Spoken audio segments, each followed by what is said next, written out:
আল্লাহ বলেন শাহরু রমাদানাল্লাযী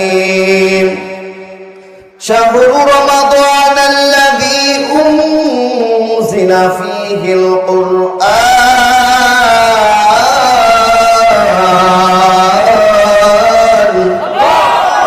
আল্লাহ বলেন আমি রমজান মাসে কোরআনকে নাজিল করেছি। কোন মাসে নাজিল করছেন? হুদাল লিন্নাস, মানুষের হেদায়েতের জন্য, ওয়াবাইয়িনাতিন মিনাল হুদা ওয়াল ফুরকান, সত্য মিথ্যা পার্থক্যকারী হিসাবে আল্লাহ পাক রব্বুল আলামিন কোরআন নাজিল করেছেন। সুবহানাল্লাহ বলেন।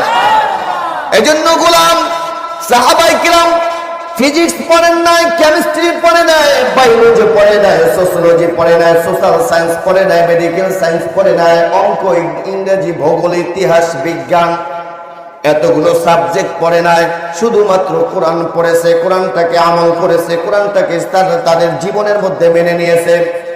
এই একটা মাত্র কোরআন মেনে নেওয়ার কারণে আল্লাহ পাক রব্বুল আলামিন সাহাবায়ে কিরামদের দাম এত বাড়িয়ে দিয়েছেন রে গোলাম। ওই সাহাবীরা দুনিয়া থেকে জান্নাতের সার্টিফিকেট পেয়ে বিদায় হয়েছেন। কথা বলেন ঠিক কিনা?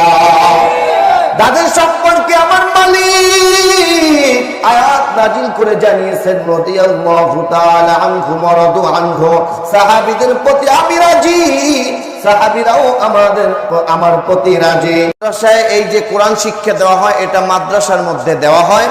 এজন্য দেখেন এই যে সামনে রমজান মাস আসতেছে, এই রমজান মাসের দামটাও বাড়াইয়ে দিয়েছেন কোরআনের কারণে। সুবহানাল্লাহ বলেন। আমি এখানে বসেছি, এই যে চেয়ারে হাজারো বার লাথি লাগলে এটা দিয়ে আমরা সেলাম করি না, করি?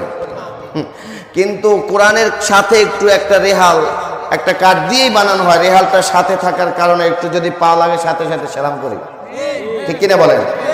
সম্মানিত উপস্থিতি, একটা গিলাফ অত দামও না কাপড়ের, নর্মাল কাপড়, পাঞ্জাবি জামা বানানোর পরে বাড়তি যতটুকু কাপড় থাকে, এই বাড়তি কাপড় দিয়ে একটা গিলাফ বানানো হয়। কিন্তু ওটার দাম কত? আমার শরীরে যতগুলো জামা আছে, যত কাপড় আছে, বিছানা আছে, তার চাইতে হাজার গুণ, কোটি গুণ বেশি ওইটা মূল্যবান। কথা বলেন ঠিক কিনা? এটা মূল্য হওয়ার কারণ কি?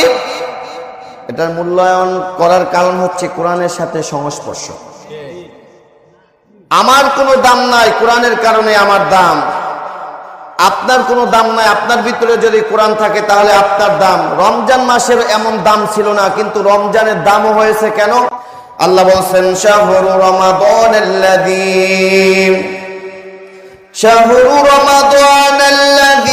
উনজিলা ফীহিল কুরআন।